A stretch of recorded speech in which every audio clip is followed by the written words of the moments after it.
Yori qui est là aussi, avec sa compagne, avec des gens qui viennent. Merci à vous tous d'être là ce soir. Avant de commencer, j'aimerais que mon frère Yori me présente devant Dieu. Seigneur, je te remercie parce que c'était là. Et pardon, Seigneur, parce que le privilège de te connaître. Merci pour ta grâce et ta bonté, Seigneur, pour ce soir. Parce que tu nous fais grâce encore et tu es là. Merci parce que tu es là. Mon cœur est réjoui, Seigneur. Amen. Parce que tu es là. Bénis ta parole. Bénis ton serviteur, Seigneur. C'est à toi de lui, mon sauveur. C'est toi qui disparaît en travers de lui, mon sauveur. Merci pour ta grâce et ta bonté. Amen. Amen, Jésus. Gloire à Dieu. Que Dieu soit glorifié. Ce soir, on va écouter ce que Dieu a mis sur mon cœur. J'étais en train de lire cet après-midi, cherchant que Dieu me donne un message. Et le Seigneur me parlait non simplement d'une manière, mais de constater la vie que nous vivons, de veiller. Et le Seigneur m'a parlé sur deux cas, deux manières de vivre le Seigneur. Il y en a qui invitent Dieu, et il y en a qui apportent à Dieu pour recevoir de Dieu. Et donc j'ai pris une lecture qui se trouve dans Luc 7 et au verset 36. Là, il va nous parler de deux personnes différentes. Et ce soir, je voudrais que tu sois à l'écoute de la parole. Premièrement, ce que je vais vous annoncer, c'est à moi que le Seigneur me l'a donné. Donc je suis concerné autant que vous de la parole. Mais j'aimerais que tu sois à l'écoute de ce que Dieu a mis sur mon cœur, de ce que j'ai pu ressentir. Il est dit ainsi. Un pharisien pria Jésus de venir manger chez lui. Il invita chez lui à manger Jésus. Jésus entra dans sa maison du pharisien et se mit à table. Et voici une femme pécheresse qui se trouvait dans cette ville, ayant su qu'il était à table dans la maison du pharisien, apporta un vase d'albâtre plein de parfums et se tint derrière aux pieds de Jésus. Elle pleurait et bientôt elle mouilla de ses larmes. Puis les essuya. Elle mouilla les pieds de Jésus de ses pleurs. Puis elle les essuya avec ses cheveux, les baisa et les oignit de parfum. Le pharisien qui l'avait invité, voyant cela, dit en lui-même, si cet homme est prophète, il connaîtrait qui est de quelle espèce est la femme qui le touche. Il connaîtrait que c'est une pécheresse. Amen. Là, je vais vous prendre deux cas de personnes. Vous savez, aujourd'hui, nous vivons dans une vie, dans un monde où l'ennemi veut nous habituer à tout. Aujourd'hui, il y a le Covid qui est là. Eh bien, il y en a qui mettent les masques, il y en a qui ne mettent pas les masques. Mais je vous promets qu'il y a une importance qui n'est pas comme au début. Quand le Covid est venu, on s'enfermait chez nous, on ne voulait presque plus bouger de chez nous. Et nous sommes rentrés dans quelque chose, dans une habitude, où on dit, mais tant pis. Je crois que la vie du Seigneur est de la même manière. Cet homme qu'on appelle, j'oublie son nom, Simon le lépreux, merci. Cet homme qu'on appelle Simon invita Jésus chez lui à venir manger. Mais cet homme l'invita, et de la manière où il invita Jésus, c'est comme si il était lui, c'est lui qui connaissait, c'est lui qui savait. Il était peut-être un habitué à recevoir les personnes qui connaissaient la parole de Dieu. Et cet homme croyait en lui-même que, par une simple invitation, savait qui était cet homme qui était là dans sa maison. Combien aujourd'hui de chrétiens sont venus à venir à vivre une vie, croyant et sachant connaître Jésus. Des gens peut-être qu'on s'approche d'eux et que, avant que nous parlions, ont déjà la réponse à ce que nous allons dire. Cet homme avait Jésus devant lui et dans sa tête va se permettre de dire s'il saurait qui est la personne qui est là. Comme si Jésus ne savait pas qui était là. Vous savez, aujourd'hui, le monde va nous amener à une croyance par une habitude de venir simplement en réunion. Et le thème de ce que Dieu a mis sur mon cœur, c'est qu'il y a la personne qui invite Jésus. Et il y a la personne qui lui apporte et la reçoit. Cette première personne, c'est la personne dans laquelle, comme je suis en train de vous dire, vit une vie par une habitude. Sûrement que dans sa vie, il a eu le contact avec Dieu. Mais à travers sa vie, à travers son mouvement de vie, il a pris une habitude de marcher dans la manière et croire que lui savait la position où il était, ou croire que lui, il savait, parce qu'il connaissait, parce qu'il a écouté. Nous voyons la preuve là quand Jésus va rentrer dans cette maison. Pourtant Jésus est là et c'est un homme qui est quand même réputé à cette époque-là. Jésus ressuscite les morts. Jésus guérit le lépreux. Et Jésus redonne la vue. Amen. Relève l'infirme. Il est Jésus. Alors, regardez-vous à quelle manière cet homme, il est dans sa vie de Dieu, croyant, connaître, que même en ayant Jésus, se détourne des choses de Dieu. Et c'est ce qu'aujourd'hui l'ennemi veut.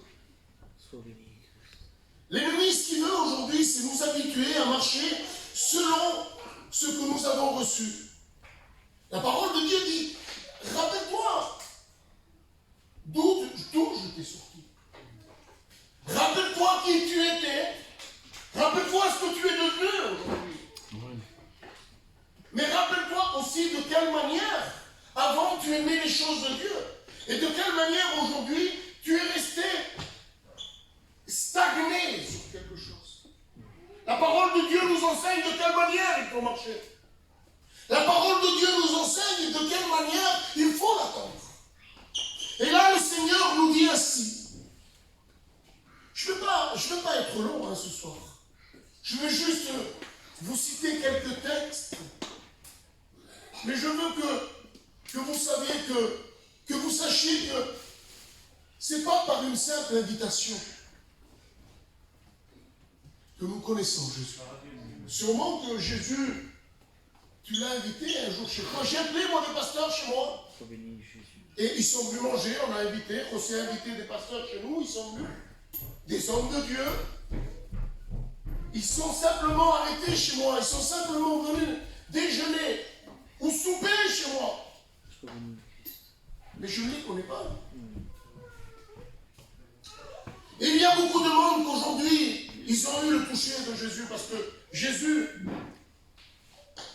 est là. Il est là, il dit, je serai avec vous tous les jours jusqu'à la fin du monde. Donc ce soir, toi qui es là, ne doute pas qu'il n'est pas là. Jésus est là.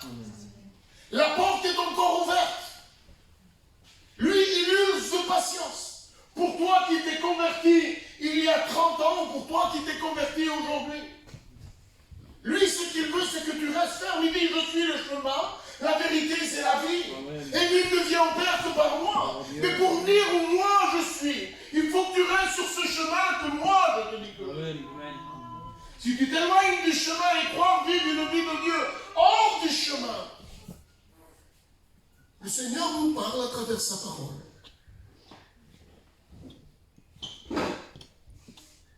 Il dit ainsi, Tu sais ce que j'ai contre toi? Si tu as abandonné ton premier amour. Et là, nous voyons, j'ai pris quelques textes, et je vous parle de ce premier homme. Et là, le Seigneur me disait, dis-leur de quelle manière je veux qu'ils soient. Je ne veux pas simplement qu'ils me tiennent comme quelque chose d'un mardi, d'un jeudi ou d'un dimanche. Je veux qu'ils soient unis en ma parole. Je veux qu'ils soient et me recherchent. Je veux qu'ils soient près de moi. Je veux qu'ils soient à mon écoute. Et là, le Seigneur va dire ainsi. Et ce soir, je bénis Dieu parce que la parole de Dieu nous ramène toujours à ce qui est bon pour nous. Ce qui est mauvais pour nous, c'est nous. C'est de laisser conduire par nous-mêmes, par notre orgueil, par nos sentiments, par qui nous sommes nous.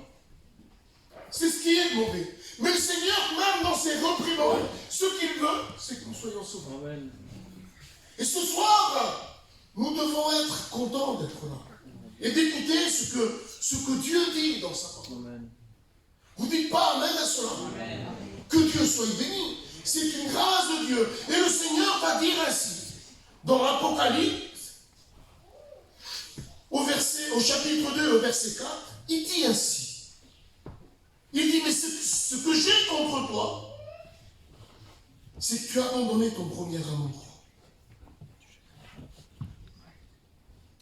Le Seigneur dit, ce que j'ai contre toi, c'est que tu as abandonné ton premier amour. Plein de gens disent ainsi. Ce que j'ai de toi, sur toi, c'est que tu as perdu ton premier amour. Non, il dit bien, c'est que tu as abandonné ton premier amour. Alors, j'étais en train de regarder aujourd'hui, et comme je vous dis, la Bible ne dit pas, tu as perdu ton premier amour. Et beaucoup de chrétiens disent, il a perdu son premier amour. Le Seigneur le dit bien, il dit, tu as abandonné ton premier amour. Et vous savez la différence qu'il y a entre abandonner ton premier amour et le terme perdu et abandonné. Vous savez la différence qu'il y a? Eh bien la différence c'est perdre signifie égarer involontairement. Ça c'est ce qui veut dire perdre. Perdu ton premier amour, ça veut dire, ça signifie que c'est involontaire. Mais Seigneur, dans sa parole, ne dit pas comme ça, il dit, or, l'abandon est volontaire. Vous voyez la différence? Beaucoup de chrétiens disent, il a perdu son premier amour. Non, perdre son premier amour, c'est involontaire. Perdre quelque chose, c'est involontaire. Mais là, Dieu dit ainsi dans sa parole, ce que j'ai contre toi, c'est que tu as abandonné ton premier amour. Et le Seigneur, ce qu'il veut nous rappeler ce soir, c'est cela, mes frères. Nous ne devons pas vivre une vie d'habitude. Nous devons vivre une vie près de Dieu. Le Seigneur nous enseigne de quelle manière il faut vivre sa parole. Et puis, je crois qu'à travers cela, le Seigneur est toujours bon parce qu'il continue. Lui, ce qu'il veut, de toute façon, avant que tu abandonnes ton premier amour, le Seigneur est toujours là pour te parler dans le Saint-Esprit. Amen. Seigneur, tu dis, ce que j'ai contre toi, c'est que tu as abandonné ton premier amour. Mais Seigneur, ce soir, je crois que ton corps se sert pour t'avertir à travers le Saint-Esprit. Pourquoi? Parce que la porte est encore ouverte. Tout le monde dit, je connais Jésus, je marche avec Jésus, mais il vit toujours dans les choses où ils ne font pas. Mais un jour va arriver la fin, comme un jour, il a pu dire, un jour, la terre va être inondée. Ça a duré de 70 à 80 ans, mais c'est arrivé. Noé, fais une arche, parce que je vais faire tomber Dieu. Ils vont tous se lever. Puis comme aujourd'hui, c'est ce qui se passe. Mais je bénis Dieu de ce que ce soir encore, de ce qu'on parle, la porte est encore ouverte. Donc, on va continuer. dans cela. Et dans ce qui se passe, c'est que malheureusement, beaucoup de gens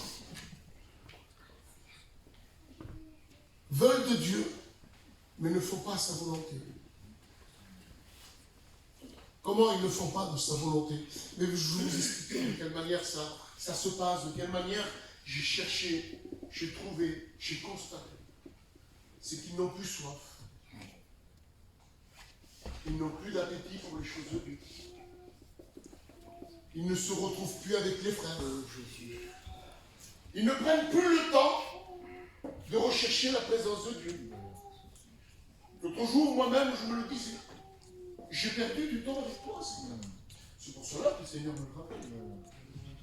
Tu perds du temps. Parce que dans ce qu'il veut l'ennemi, c'est dans ta marche. C'est que tu t'éloignes de cela. Mais notre force, c'est laquelle? C'est de se tenir. Veiller, c'est prier, c'est du temps. Ne prenons pas de mauvaises habitudes, même de s'égarer des frères. Mais moi, je peux vivre très bien. Je vais à mes réunions, je reste chez moi. Jésus n'était pas seul. Hein? Jésus marchait au milieu des prophètes, il marchait au milieu de ses frères, des apôtres, au milieu du monde. Mais ils étaient toujours unis. Le Seigneur, ce qu'il veut pour chacun d'entre nous, c'est ce qu'il y a de meilleur. Et ce qu'il y a de meilleur, c'est lui.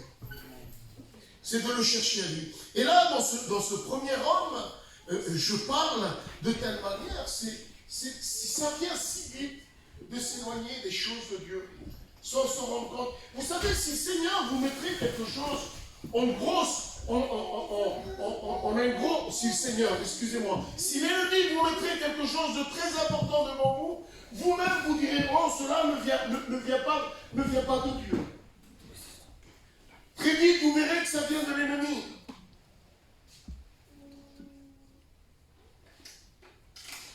L'ennemi, ce qu'il veut, c'est te donner petit à petit, sans que tu t'en rendes compte. Il t'éloigne. Et ce qu'il devait te donner d'un coup, il te le donne petit à petit. Mais à la sortie, ce qu'il devait te donner d'un coup, ce qu'il devait te dire que tu allais t'en rendre compte, il te l'a donné quand même. Et aujourd'hui, il t'est amené à ce que lui, il veut, à prendre ce pli, à vivre une vie comme aujourd'hui, on vit beaucoup de monde.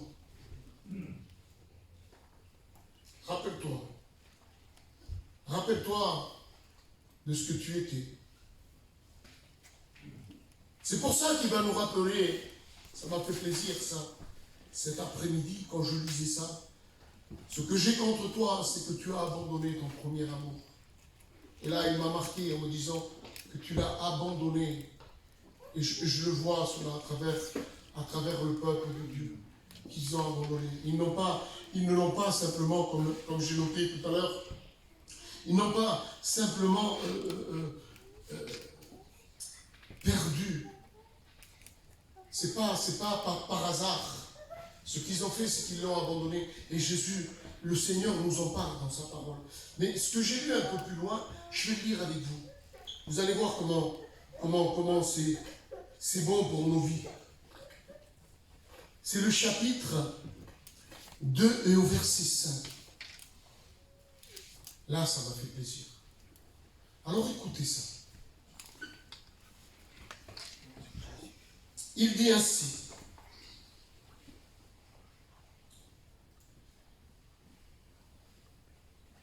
Souviens-toi donc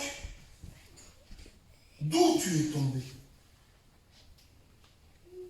Après avoir dit, ce que j'ai contre toi, c'est que tu as abandonné ton premier amour. Il dit ainsi. Souviens-toi donc d'où tu es tombé. Repens-toi et pratique tes premières œuvres. Sinon, je viendrai à toi et j'ôterai ton chandelier de sa place. À moins que tu te repentes. C'est pas une grâce de Dieu, ça. Encore ce soir, il te rappelle la manière dont toi... Parce qu'écoute-moi, je vais te dire quelque chose. Qui mieux que toi peut savoir la vie que tu as? Il dit, j'étais de vous le temple du Saint-Esprit. Je vous ai dit que tout à l'heure, malheureusement, le Seigneur, avant que tu abandonnes son premier amour, Sûrement qu'il a dû te reprendre. C'est pour cela qu'il dit, j'ai fait de toi le temple du Saint-Esprit. Aujourd'hui, nous pouvons vivre une vie de Dieu parce que nous sommes conduits du Saint-Esprit. Mais celui qui n'écoute plus le Saint-Esprit, il marche comme lui le fait.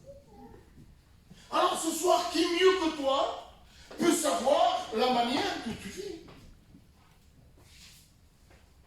Paul dit ainsi, quand je veux faire le bien, c'est le mal qui est attaché à moi. Et je prends très souvent cet exemple. Moi, quand je fais quelque chose qui ne va pas à la volonté de Dieu, j'ai quelque chose qui me comprend. Et je dis, oh Seigneur, pardonne-moi. Pardonne-moi. Je ne le ferai plus.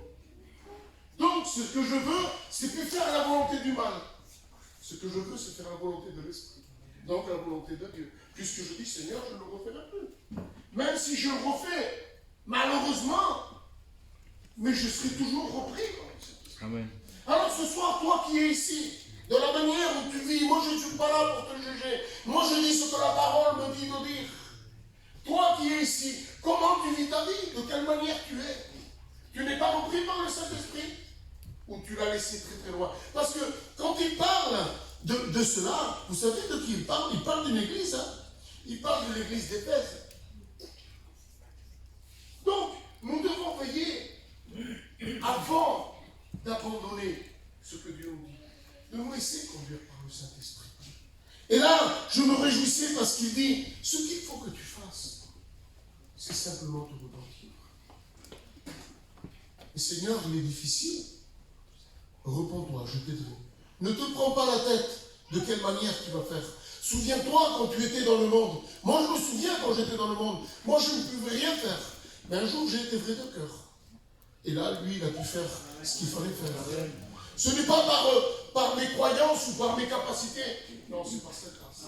Si ce soir, tu viens de ta manière devant Dieu, par sa grâce, il le fera. Il dit que si tu te tiens devant lui, tu te mets à genoux devant lui, tu lui demandes sa grâce, je te promets qu'il te l'accordera.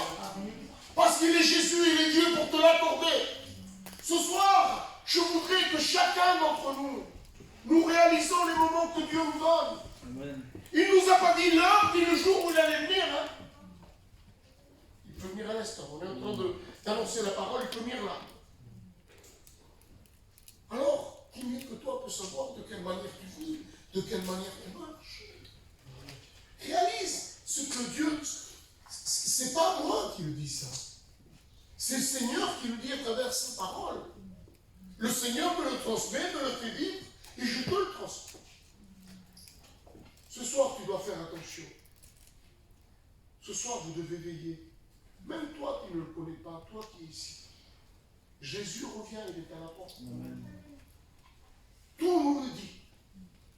Encore plus, nous sommes des serviteurs, on lit la parole, on constate ce qu'il y a dans le monde. Peut-être celui qui ne vit pas dans le monde le voit comme nous le voyons, les chrétiens, mais nous avons la parole de Dieu. Cela, vous savez ce que c'est pour nous? C'est notre carte. Amen. Notre carte, le Seigneur a dit, je viens de telle manière, ça va se passer de telle manière. Si toi, tu veux aller ce soir à Nice, tu ne vas pas passer par Nantes. Ils vont te donner une carte, et la carte va te dire, non, il faut que tu passes par Toulouse. Il va falloir que tu passes par Béziers et tu iras dans le midi. Et bien nous, ça c'est notre cas. Le Seigneur, il nous dit de quelle manière les temps que nous vivons. Aujourd'hui, il dit, ce que j'ai contre toi, c'est que tu as abandonné ton premier amour.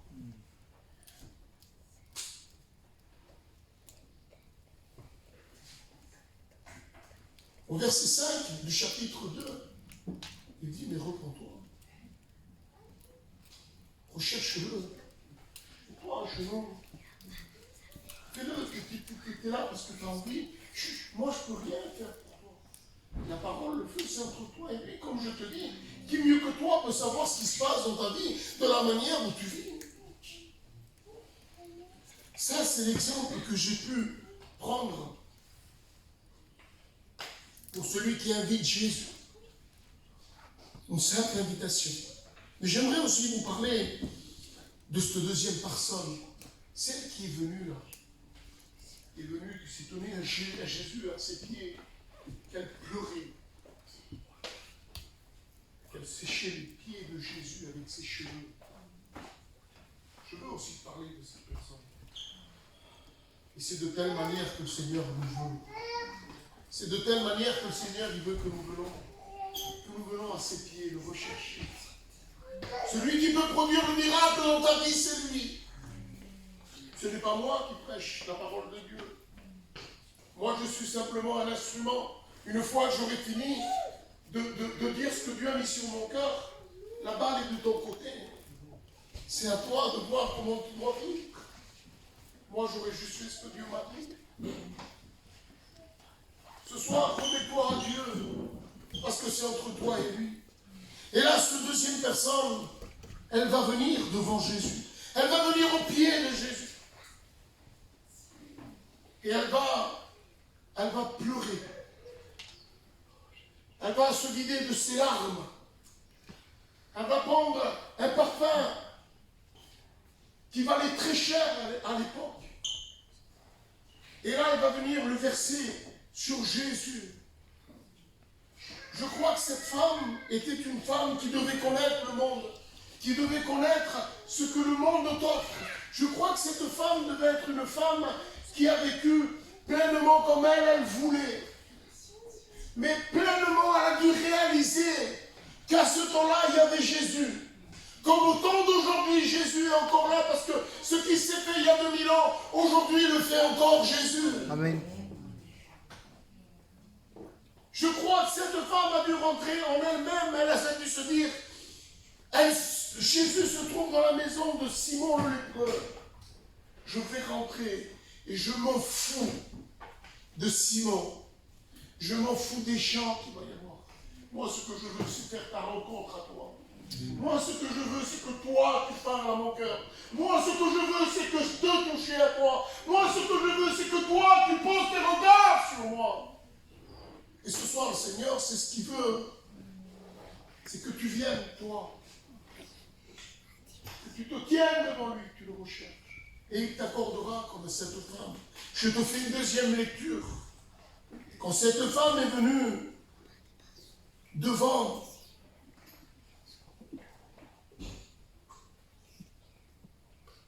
la parole nous dit ainsi. Parce que ce Simon va venir et va lui dire ainsi. Il va lui dire de telle manière. Comment est-ce possible qu'il ne sait pas la personne qui a là? Beaucoup de gens connaissent la Bible, connaissent la parole de Dieu et croient tout savoir. Un peu comme cet homme. Mais là, Jésus va lui répondre ainsi. Jésus prit la parole et lui dit, Simon, j'ai quelque chose à te dire. Simon va lui dire, Maître, parle, répondit-il. Un créancier avait 2 débiteurs. L'un devait 500 deniers et l'autre 50. Comme il n'avait pas de quoi payer, il leur remit à tous deux, leur dette.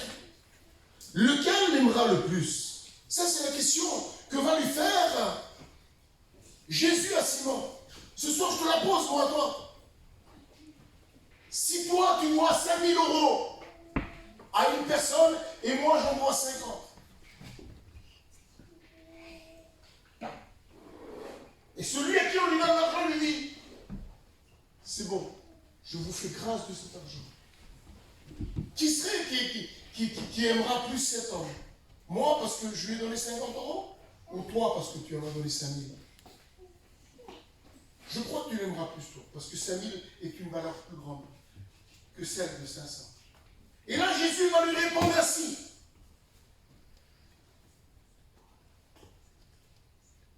Simon répondit, celui, je pense, auquel il y en a plus remis. Jésus lui dit, tu as bien jugé. Tu as bien jugé. Celui à qui j'ai rendu le plus, m'aima plus.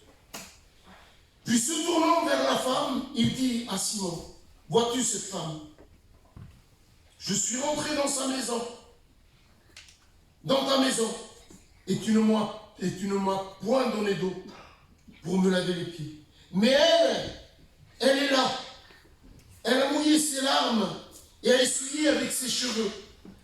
Tu ne m'as point donné de baiser, mais elle, depuis que je suis entré, elle n'a point cessé de me baiser les pieds.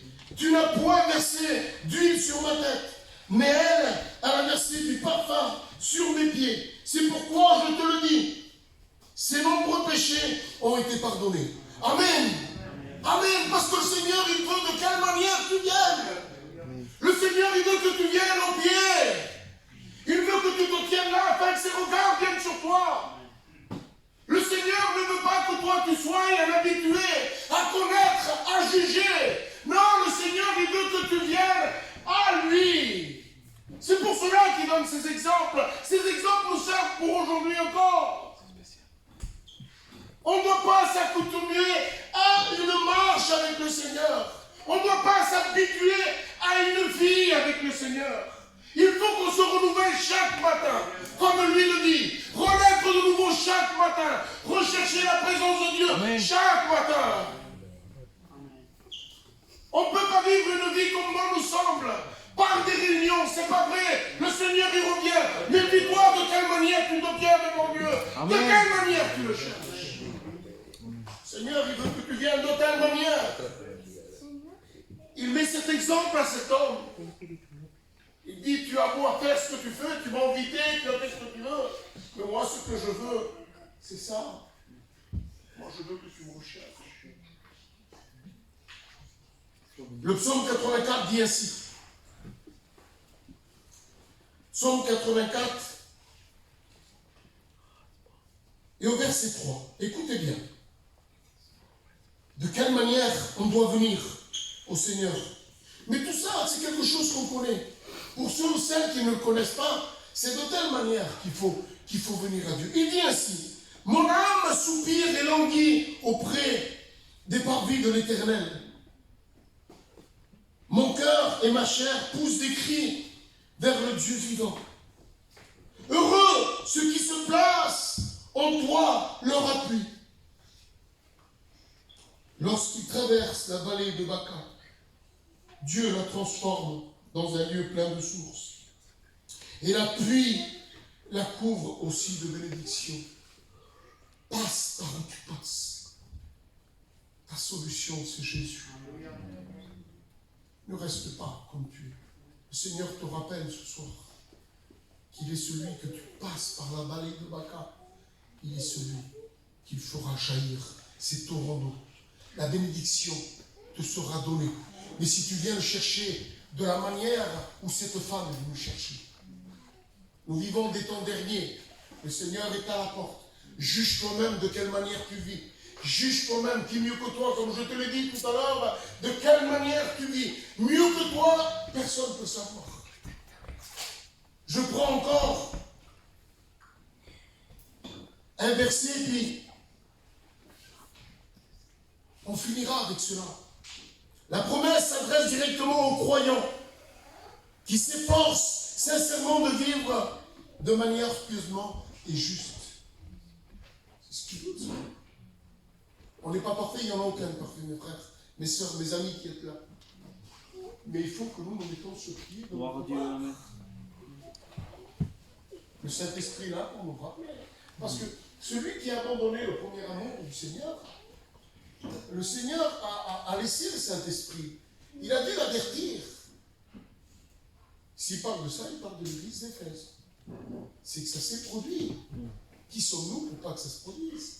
Alors le Seigneur vient nous avertir à que nous veillons, à que nous reprenons notre moment de communion avec lui, de rechercher ces moments en tranquillité, de ressentir sa présence, de dire qu'il est là. Ferme-toi dans ta chambre, ferme la porte derrière toi. C'est ce qu'il veut.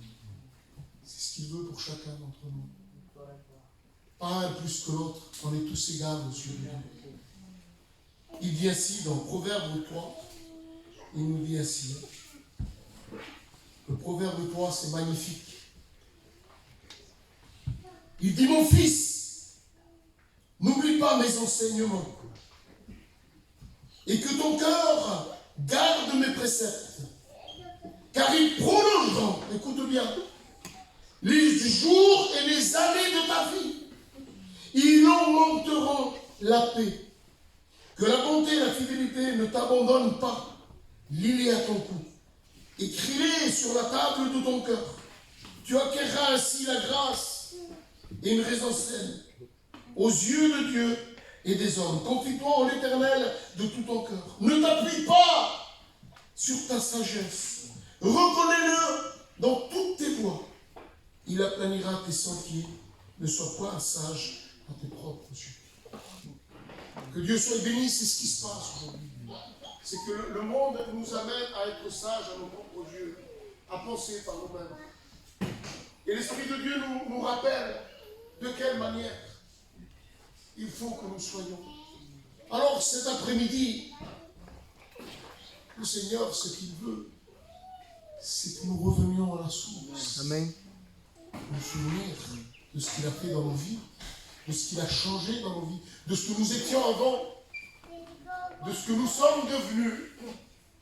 Mais si on ne veille pas de ce qu'on peut devenir, ce qu'on peut devenir, c'est ce que j'ai contre toi, c'est que tu as abandonné ton premier amour.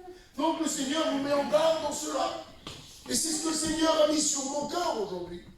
Est-ce que vous êtes avec moi? Amen. Gloire à Dieu. Est-ce que la parole, elle est vivante? Amen. Elle est vivante parce qu'elle vit en nous. Et le Seigneur, il veut ce qu'il y a de mieux. Et c'est pour ça, tout à l'heure, quand ils chantaient les frères le cantique, je me réjouissais. Parce que j'étais mal, il faut que j'annonce dans ta parole, Seigneur. J'étais mal dans mon cœur. Mais d'écouter simplement les cantiques, ils me disaient, je suis là. De quoi tu as peur? Confie-toi simplement en moi, remets-toi en moi, et ne t'en fais pas, je vais te conduire, je vais te diriger, je vais t'accorder ce que tu as besoin. Moïse va dire ainsi, je ne sais même pas parler. Et il va lui dire, t'en fais pas. Il est là. Amen. Celui qui est d'hier et d'aujourd'hui. Amen. Et il est éternel. Amen. Jusqu'à son retour. Nous allons incliner nos têtes.